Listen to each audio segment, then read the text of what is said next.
കേരളത്തിൽ നേരത്തെ ഇവിടെ സൂചിപ്പിക്കപ്പെട്ടതുപോലെ തന്നെ ഭരണത്തിൽ നിന്ന് മാറ്റി നിർത്തപ്പെട്ടിട്ടും ഈ പറയുന്ന ത്രിവർണ്ണ പതാക താഴെ വെക്കാതെ, എന്നാൽ അവനവന്റെ ഉത്തരവാദിത്തങ്ങളിൽ രാഷ്ട്രീയം നോക്കാതെ വിദ്യാർത്ഥികൾക്കും പൊതുസമൂഹത്തിനും ഈ നാടിന്റെ വളർച്ചയ്ക്കും വേണ്ടി കഠിനാധ്വാനം നടത്തുന്ന നിങ്ങളുടെ ശ്രമങ്ങൾ, ആ ശ്രമങ്ങൾക്കൊടുവിൽ നിങ്ങൾ പറഞ്ഞു വെക്കുന്ന പരാതികൾ, ആ പരാതികൾ കോൺഗ്രസ് ഗവൺമെന്റ് വരാൻ കാത്തിരിക്കുന്ന കേരളത്തിൽ ഐക്യജനാധിപത്യ മുന്നണി അധികാരത്തിൽ തിരിച്ചു വരുമെന്ന് ജനത തീരുമാനിച്ചിരിക്കുന്ന കേരളത്തിൽ ഒരു കാര്യം പറയുന്നു, അത് ചെവി കൊണ്ട് കേട്ട് അത് കഴുകിക്കളയില്ല.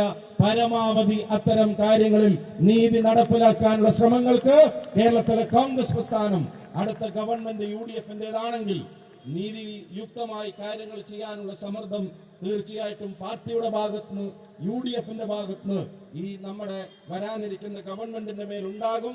അങ്ങനെ ഒരു ഗവൺമെന്റ് ഇവിടെ വരണമെന്ന് കേരളത്തിലെ ജനത ആഗ്രഹിക്കുന്നു. ആ ഉത്തരവാദിത്തങ്ങൾ നിറവേറ്റാനുള്ള പോരാട്ടമാണ് അടുത്ത 2 മാസങ്ങളിൽ നമുക്കെല്ലാവർക്കും ഏറ്റെടുത്ത് നടത്താനുള്ളത്.